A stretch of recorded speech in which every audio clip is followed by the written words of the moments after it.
You.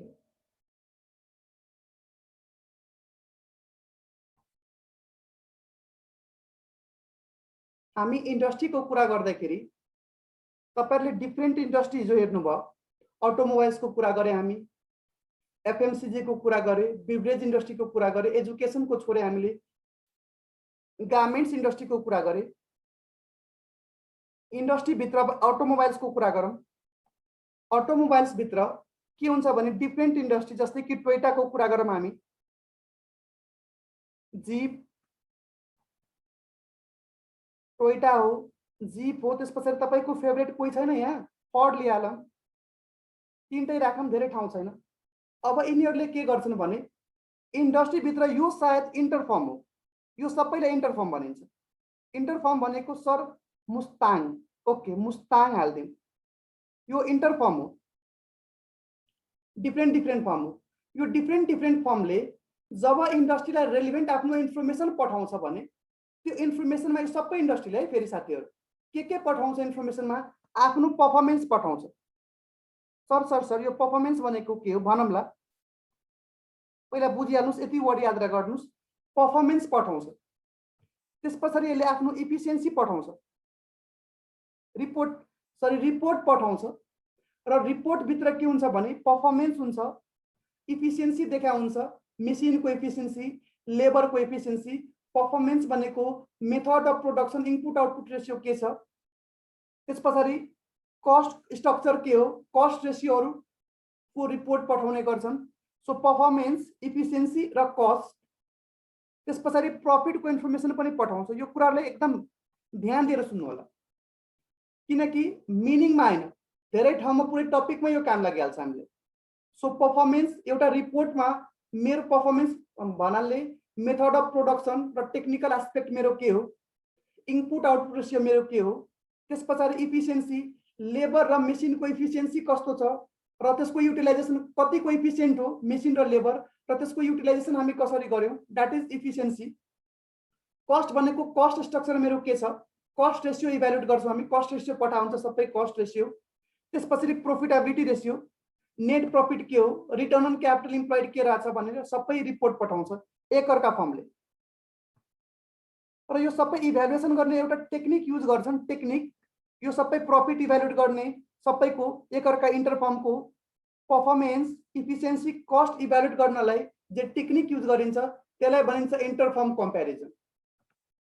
That is called interfirm comparison. So तपाईले कसैले inter-firm को मीनिंग सोध्यो भने के भन्नुहुन्छ, यो एउटा टेक्निक हो, ये तो टेक्निक है। सुन्नु भएको जस्तो त्यो डायलॉग हिन्दी मूवी में, ये तो जिंदा है, त्यो वेलकम मूवी में भन्छ नि, यो जिंदा है। In that way interfirm comparison technique हो, के को लागि टेक्निक हो, जसले इभ्यालुएट गर्छ के performance, efficiency, profit and cost, कसको इंटरफर्म को, सेवरल फर्म को, कहाँ को सेवरल फर्म, इंडस्ट्री भित्र को बेसिस में, on the basis of data information provided by the form. Okay, यसरी हो सर, हो यसरी नै हो। यसको मिनिङ मैले त यसरी नै बुझाए। मैले के बुझाए भने, ए हट न भाइ, हट न यार, यहाँ त हामी ढिला भइरहेछ, यो त ह्याङ हुन थाल्यो। मैले त के बुझेँ भने P for performance, E for efficiency, त्यसपछि परफॉर्मेंस इफिसियन्सी भइसकेपछि C for cost and P for profit. यो सबैलाई इभ्यालुएट गर्ने जुन मेथड हुन्छ, टेक्निक हुन्छ, यो टेक्निकलाई इंटरफर्म कंपैरिजन भनिन्छ। सो हेर्नु होला तपाईहरु 2PCE, यो PCE वर्ड किन युज गरे भने क्याप2लाई नै PCE भनिन्छ। PCE प्रोफेसनल कम्पिटेन्सी एक्जामिनेसन थियो, 2PCE ICI को कोर्स थियो यो। P भनेको परफॉर्मेंस र प्रॉफिट, C भनेको कस्ट, E भनेको इफिसियन्सी, र 2P भनेको P दुईटा छ है फेरि। So technique of evaluating the performance, efficiency, cost and profit of various form, different form छ इंडस्ट्री भित्र, with the help of exchange of information, उनीहरुले एकअर्कासँग इन्फर्मेसन एक्सचेंज गरेछ टु हैव रिलायबल कंपैरिजन। एउटा रिलायबल कंपैरिजन को लागि जुन टेक्निकले performance, efficiency, evaluation cost र प्रफिटलाई इभ्यालुएट गर्छ, त्यसलाई चाहिँ इन्टरफर्म कम्पेरिजन भनिन्छ। यो ठिक छ? होप मिनिङ क्लियर होला तपाईलाई सबैलाई। नाउ अब के हुन्छ भने यसको इसेन्शियल रिक्विजिट्स के हो?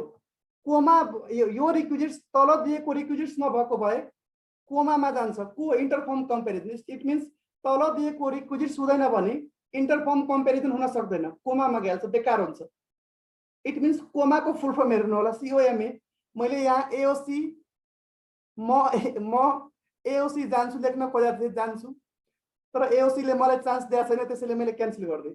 तपाईँ बनाउन सक्नुहुन्छ, म AOC जान्छु, तर मलाई बेटर के लाग्यो भने रिक्विजिट्स भएन भने IFC कोमामा जान्छ, IFC कोमामा जान्छ भने IFC अप्लाई हुँदैन। सो कोमाको स्पेलिङ हेर्नु होला, सरी फुल फर्म।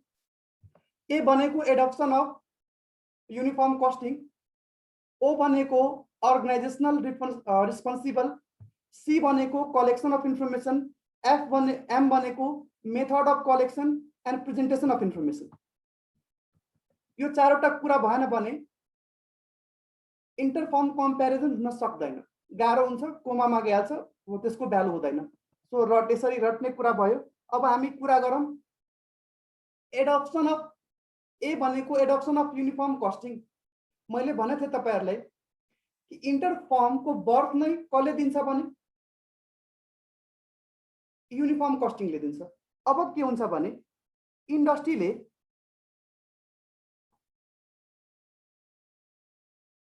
जति पनि मेम्बर्स, यो एउटा अटोमोबाइल्स, यो भयो के भयो भने अटोमोबाइल्स एउटा भयो अर्गनाइजेसन, इन्डस्ट्री भित्रको रिस्पोन्सिबल अर्गनाइजेसन, र यसको पनि मेम्बर को भयो भने टोयोटा, सोइटा, मुस्ताङ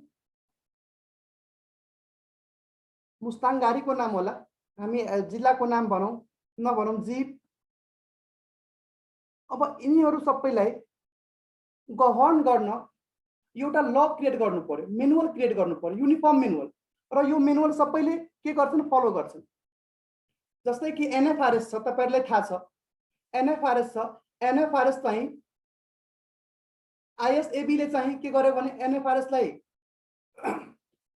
फर्मुलेट गर्यो, कार्यान्वयन चाहिँ ICAN ले गर्यो, इम्प्लिमेन्ट चाहिँ ICAN ले गर्यो, सरी इम्प्लिमेन्ट हैन, ICAN ले चाहिँ त्यसलाई इभ्यालुएट गर्यो र बजारमा हामी इम्प्लिमेन्ट गर्यौं। तर सबै इन्डस्ट्रीले त NFRS फलो गर्नुपर्छ, एउटा स्ट्यान्डर्ड ल भयो नि त, सबैले फलो गर्नुपर्छ, जो माथि एप्लिकेबल छ। फाइनान्शियल इन्स्टिट्युसनहरु माथि पहिला एप्लिकेबल भयो, त्यसपछि ट्रान्ज्याक्सन बेस्ड भयो कि 1000 टर्नओभर या सरी एसेट साइड कति हुनु पर्यो, टर्नओभर कति हुनु पर्यो, त्यसपछि अरु के रिक्वायरमेन्ट थियो, त्यो रिक्वायरमेन्ट अनुसार NFRS सबैले फलो गर्नुपर्छ। सो एउटा ल भयो।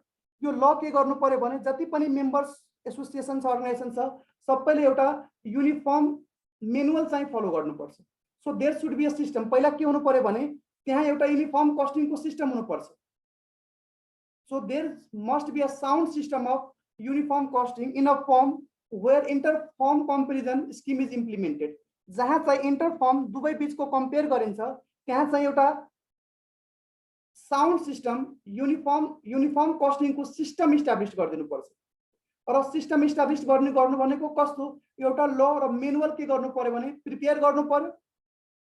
इन्डस्ट्रीले के गर्छ भने यसको रिस्पोन्सिबल अर्गनाइजेसन इन्डस्ट्रीले प्रिपेयर गर्छ, इन्डस्ट्रीले एउटा मेनुअल प्रिपेयर गर्छ र त्यो मेनुअल प्रिपेयर गरिसकेपछि जति पनि मेम्बरहरु छ तिनीहरुलाई डिस्ट्रिब्युट गर्छ र भन्छन् कि तपाईहरु यसको अकॉर्डिंगली सिस्टमेटिकली फंक्सन गर्नु होला। यसरी नै तपाईहरु के गर्नु होला भने आफ्नो अकाउन्टिङ गर्नु होला, कस्टिङ गर्नु होला। So adoption of uniform costing, there must be sound system of uniform costing in the form where the interform comparison scheme is to be implemented. A uniform manual should be prepared and distributed among the members units to enable the function of the system efficiently. Hope you clear sir. Simply your law uniform costing चाहिँ हुनु पर्यो। Sound system of तपाईले धेरै language थाहा छैन भने there must be a sound system of uniform costing, यति full stop. त्यसपछि a uniform manual should be prepared, बनाउनु पर्यो र मेम्बर बीच डिस्ट्रिब्युट गर्नु पर्यो to enable the function efficiently, यति लेखिदिनुस्। Okay sir. त्यसपछि इन्डस्ट्रीले ल बनाएर मात्रै हुँदैन, इन्डस्ट्रीले एउटा म्यानुअल बनाइदियो र यो म्यानुअल बनाएर मात्रै हुँदैन। इन्डस्ट्रीले के गर्नु पर्यो भने एउटा अर्गनाइजेसन, मैले भने नि अटोमोबाइल्सको इन्टरफर्मको लागि अटोमोबाइल्स अर्गनाइजेसन रिस्पोन्सिबल एउटा अर्गनाइजेसन बनाइदिनु पर्यो, जसले के गर्छन् भने डेटाहरू कलेक्ट गर्ने गर्छन्। यो अर्गनाइजेसन एउटा हामी बनाइदिउँ, पुरै इन्टरफर्म कम्पेरिजनको रेखदेख मेनुअल अनुसारले काम गरेको छ कि छैन, सबै इन्फर्मेसन चाहिँ यिनीहरू चाहिँ इन्फर्मेसन लिनको लागि रिस्पोन्सिबल हो, कलेक्सनको लागि information, collection of information and presentation of information, कलेक्सनको लागि पनि रिस्पोन्सिबल र प्रेजेन्टेसनको लागि पनि रिस्पोन्सिबल हुनुपर्छ। So organisational responsible, organisation must be established. पहिला त अर्गनाइजेसन इस्टाब्लिस्ड गर्नु पर्यो to run the system efficiently. यति फुल स्टप गरिदिनु होला इफिसिएन्टलीसम्म। तपाईँलाई लाग्छ कि होइन बिचको हामीले लेख्नु छैन भने फेरि छोड्न सक्नुहुन्छ, काममा अहिले आउनुभयो फेरि रिपिट गर्नुपर्छ।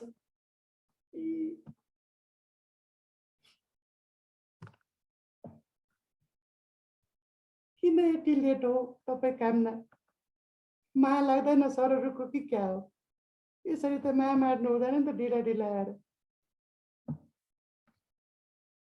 सो मेनुअल प्रिपेयर डिस्ट्रिब्युट गरिसकेपछि हामी रिस्पोन्सिबल अर्गनाइजेसन बनाउँछौँ।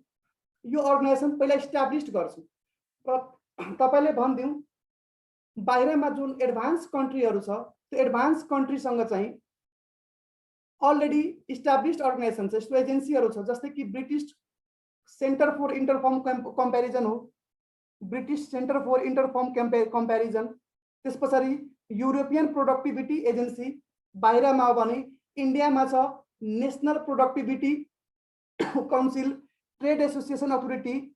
यी के भन्छन् भने यो संस्थाहरूले इन्टरफर्मको जति पनि डकुमेन्टहरू छ, डाटाहरू कलेक्ट गर्छन्, कोअर्डिनेट गर्छन् र प्रेजेन्ट गर्छन्। सो संस्था हुनुपर्छ, एउटा रिस्पोन्सिबल अर्गनाइजेसन हुनुपर्छ डाटा कलेक्सनको लागि, डाटा स्टोरको लागि, डाटा प्रेजेन्टेसनको लागि। So organisation responsible means an organisation must be established. एउटा अर्गनाइजेसन बनाउनु पर्यो। तर कस्तो अर्गनाइजेसन छ बाहिरमा छ, हामी बाहिर कन्ट्रीमा जस्तै मैले भने तपाईँहरूले British centre for interfirm comparison हो, युरोपियन प्रोडक्टिभिटी एजेन्सी हो, इन्डियामा नेसनल प्रोडक्टिभिटी एजेन्सी हो, ट्रेड डेभलपमेन्ट अथोरिटी हो। सो यिनीहरू रिस्पोन्सिबल छ collection of data, coordination and presentation of information. So सबभन्दा पहिला सिस्टम बनायौँ हामीले, मेनुअल बनायौँ।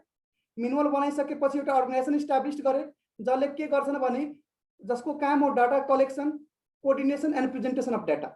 कस्तो अर्गनाइजेसन छ जस भन्न सक्नुहुन्छ इन एडभान्स कन्ट्री, एडभान्स कन्ट्रीहरूमा industrially advance country independent agency such as British council for होइन British centre for interfirm comparison, European productivity agency, in India national productivity agency and trade association authority are responsible for the collection, coordination and presentation of information. ओहो, यहीँबाट collection of information.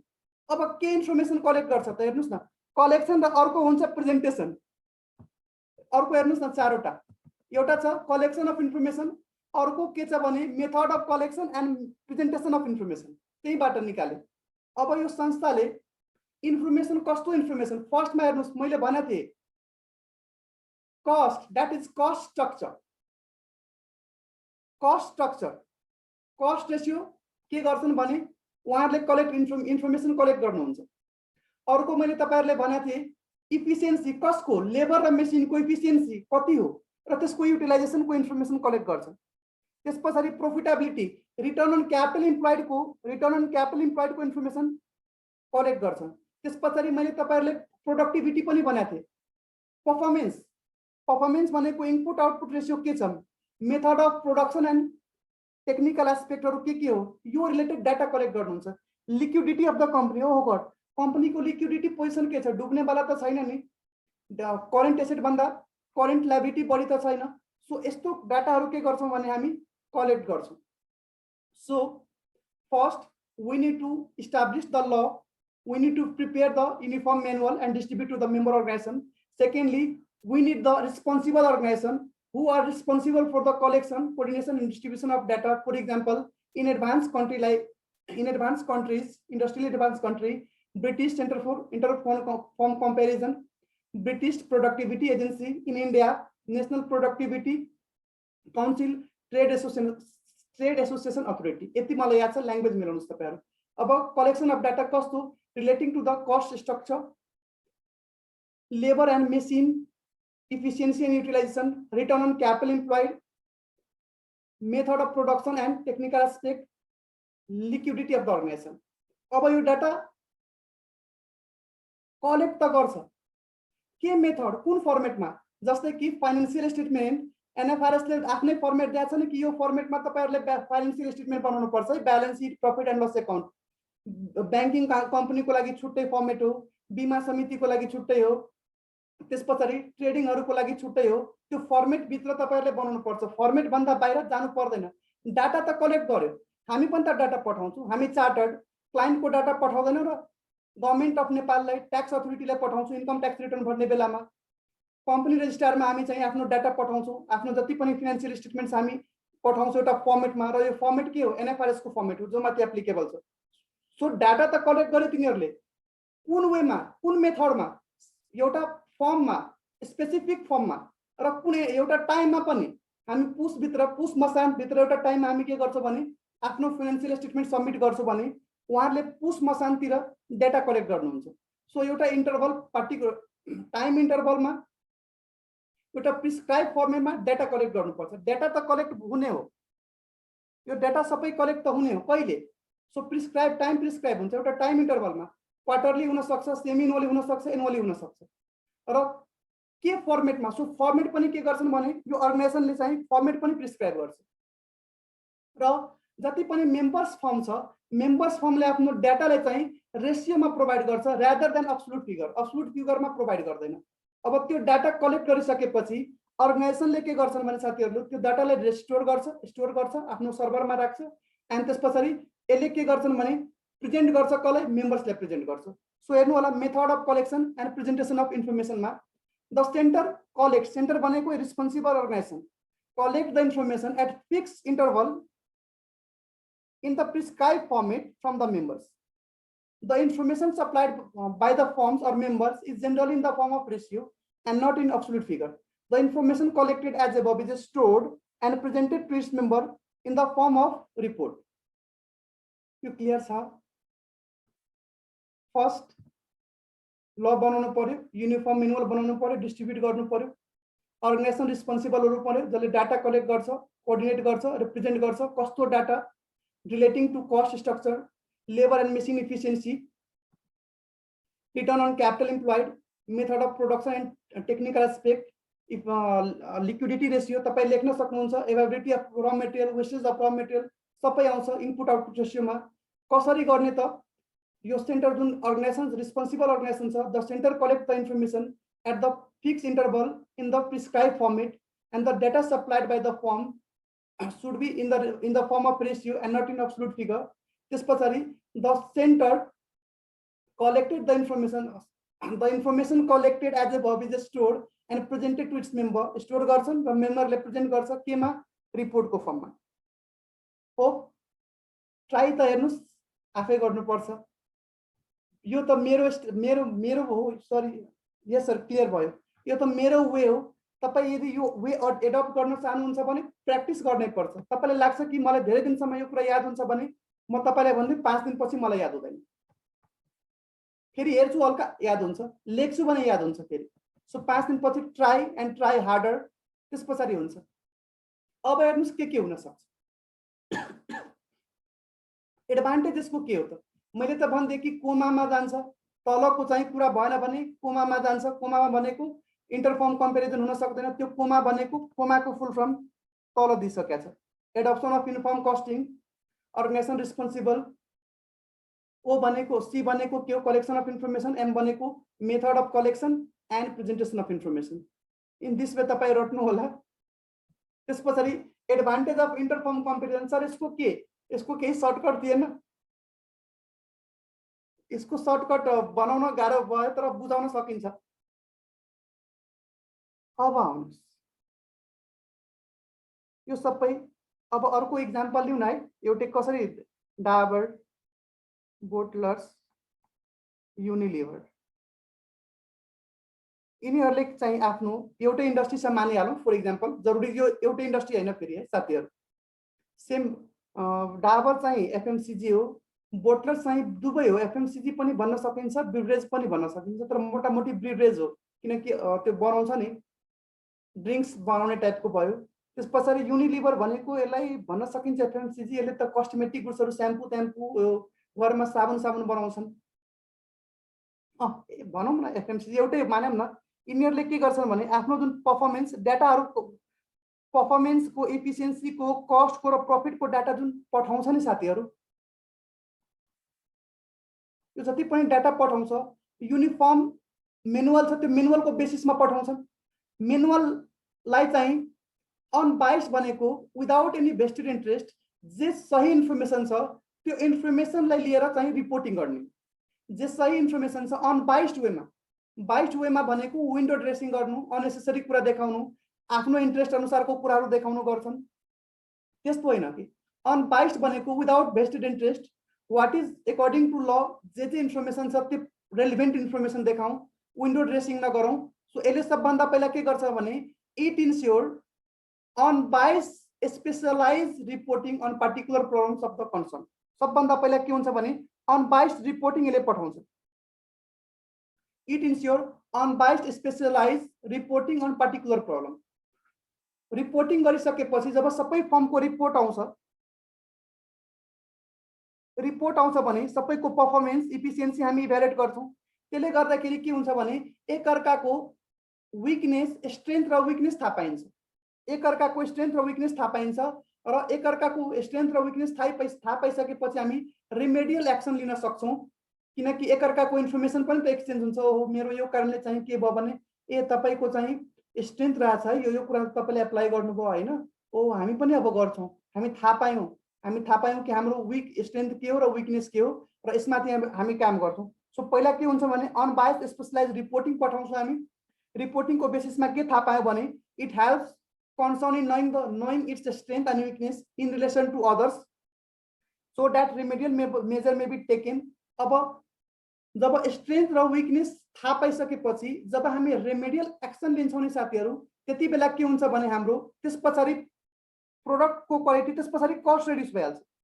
Job strength weakness मैले थाहा पाएँ, त्यसमाथि काम गरेँ भने मेरो के हुन्छ, reduce the cost of production. Cost of production reduce हुन बित्तिकै क्वालिटी अफ प्रोडक्ट इम्प्रुभ भइहाल्छ। So it helps in improving the quality of the product and reduce the cost of production. So पहिला अनबाइस्ड रिपोर्टिङ, त्यसको बेसिसमा knowing the strength and weakness and taking the remedial action. After taking the remedial action on the weakness our cost get reduce and quality get improve.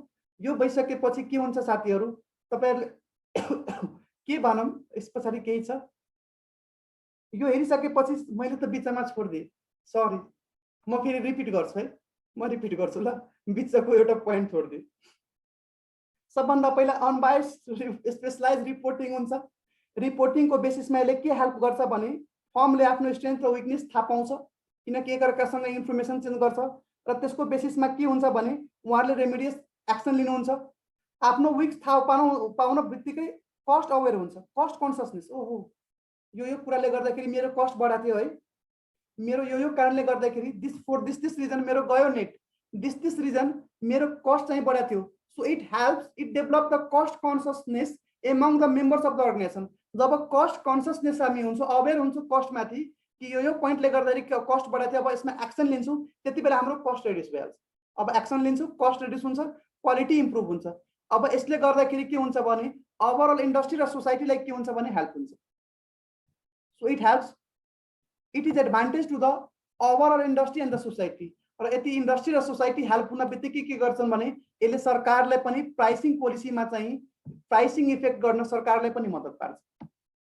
So it helps the government in effecting the price regulation।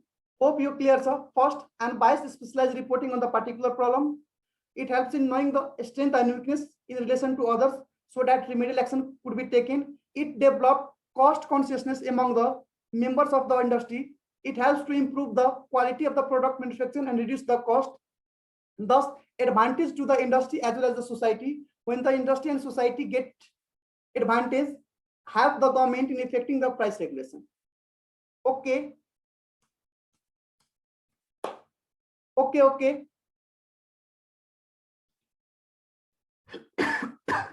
आमा 1 minute मात्रै बाँकी छ, म अर्को सेसनमा जान खोज्दिनँ, म त फटाफट जान्छु। 1 मिनटमा सकोस् है भगवान। यु गन फर एसएसएफ, हेर्नुस् न धेरैजना एसएसएफ मा गइरहेछन्, एसएसएफ को धेरै लिमिटेसनहरु छ। सो मैले यहाँ के लेख्या भने you gone for SSF limitation के जस्तै एसएसएफ मा हरका